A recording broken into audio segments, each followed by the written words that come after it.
it's always been a near miss, at least in most people's lifetime. Are there enough places for people to go if they are being evacuated from their homes? Yes, and the issue is that the shelters are empty, my understanding. Right, completely empty. I believe so. Only a smattering of people are actually showing up and going to them. This has been branded the storm of the century by the World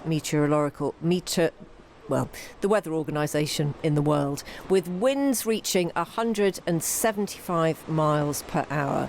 And in the last half an hour, Evan Thompson, who's Principal Director of Jamaica's Meteorological Service, has been giving this briefing. We did say that the system is a Category 5 hurricane at this time, and when it makes landfall, it is expected to still be a Category 5 hurricane.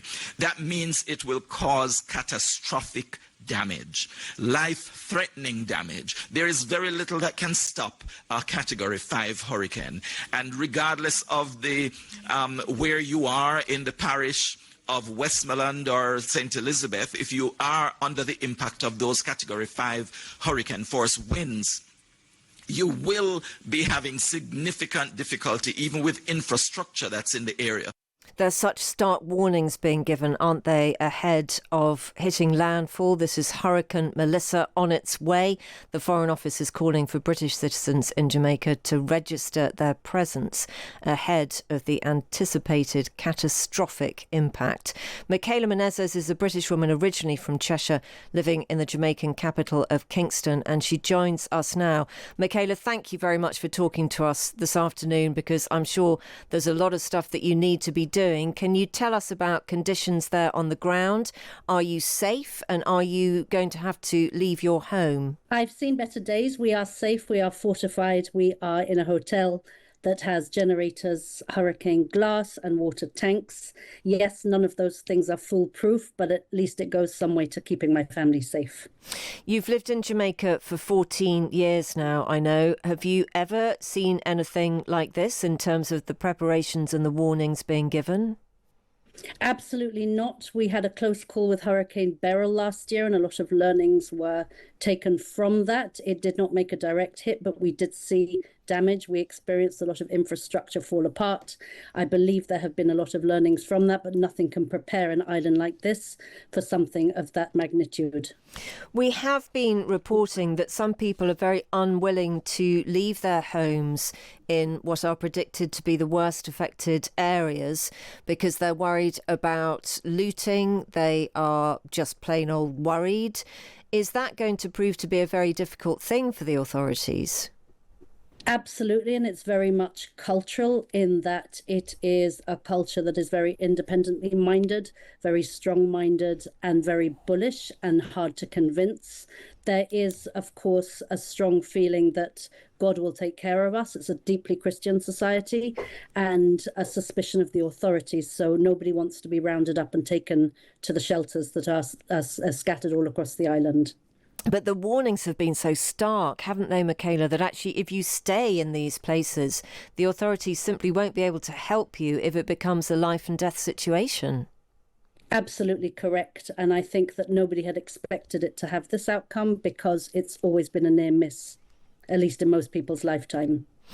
Are there enough places for people to go if they are being evacuated from their homes? Yes, and the issue is that the shelters are empty, my understanding. Right, completely empty.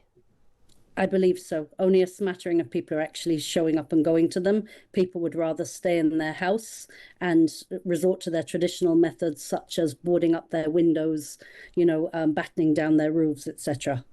What do you think will then happen? It will be an utter catastrophe. The authorities can only try. Already trees are starting to fall down, roads will soon be flooded, and it will be impossible to reach the hard to access places. And how much time do you think that Jamaica has before Melissa really impacts?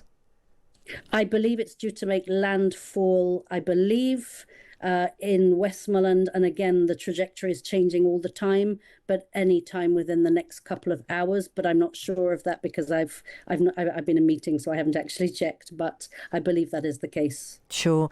Well, look, we really appreciate you talking to us today. You must have so many other people that you need to talk to. We would love to keep in touch with you, Michaela, but our main message, is obviously do stay as safe as you can.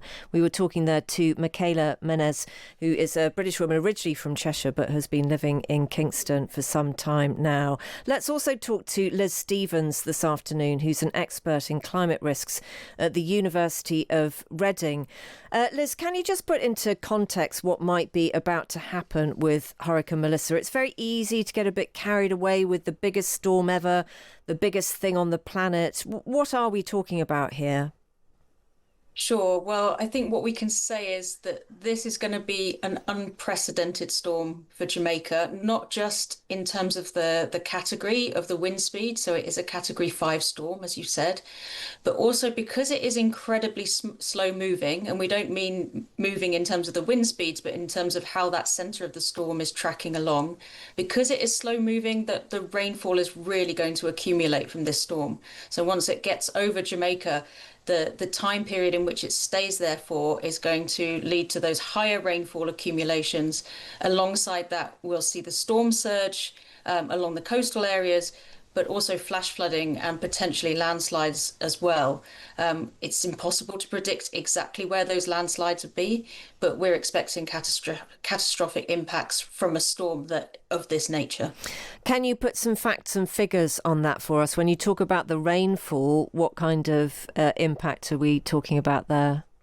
So the rainfall totals have said to be in some places reaching up to 40 inches. So that's well more than a metre of water falling. That water, of course, doesn't get spread evenly across the landscape. It gets funneled down the river catchments. That's going to cause, it'd be 1 in 1,000-year flooding in those locations that receive that amount of rainfall. So it's going to be absolutely devastating. That kind of flash flooding as well in itself will cause infrastructure damage. And for people that have maybe taken shelter in their homes thinking that they've been safe before from previous hurricanes, they might not be expecting that they could be impacted from that kind of flooding. We know from other events in parts of the world that when there have been unprecedented floods of this nature, that it's been impossible for people to imagine the scale of the impact. And that is really challenging when it comes to preparing and as we've heard, encouraging people to evacuate safely. Are you surprised in what you heard there from Michaela that actually, despite these really severe warnings from the authorities, the shelters are practically empty? People are staying in the predicted to be worst affected areas. We've seen from previous storms that there are always cases where people, for whatever reason, have decided not to leave their homes. And I think it's important to remember that people are also judging the risk to themselves of leaving. If you leave too late, then you're putting yourself into a dangerous situation traveling during high wind speeds and high rainfall.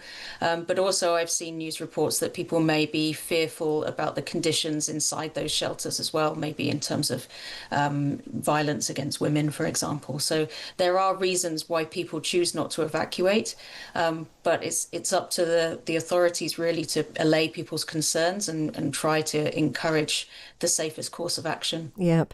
Why is this hurricane so slow moving? So storms are slow moving or they're fast moving, driven by what we call the sort of steering flow. So that's the atmospheric conditions, the wider atmospheric conditions that storm sits in. And in this particular case, there isn't a strong steering flow. So we can see that storm has actually been stationary, almost stationary for quite some time now. In some ways, that has been a good thing because it's provided a lot of warning. The storm has been sitting off the coast of Jamaica. People have been aware of it for some days. But I'm extremely concerned about how slow moving it's going to be. You've heard that people are in hotels with emergency generators. Those generators can only last for so long with a certain amount of fuel. It remains to be seen exactly how long that storm and the impacts of it will linger over Jamaica for. Thank you very much indeed for talking to us this afternoon. That's Liz Stevens, who's an expert in climate risks at the University of Reading. Obviously, we'll carry on covering this story on Hurricane Melissa. And Luke makes a very good point, actually, that the Turks and Caicos Islands will be next in line. There are 47,000 British citizens living there. Gosh, really, I didn't realise it was quite so high. It would be good to know what the UK is doing to help. We'll have some thoughts on that for you, Luke, as well. Yeah, I've just been looking at what the US National Hurricane Centre have been issuing as a warning, which is why it feels so extraordinary that so many people haven't then gone to those shelters. They say this is an extremely dangerous and life-threatening situation. Take cover now. To protect yourself from the wind, the best thing you can do is put as many walls as possible between you and the outside. The advice goes so far to say cover yourself with a mattress or wear a helmet if you have one. I mean, it's sort of hard to overstate the gravity of the warnings and therefore then the distress caused by the fact that some people, as we've been hearing, have not been heeding them.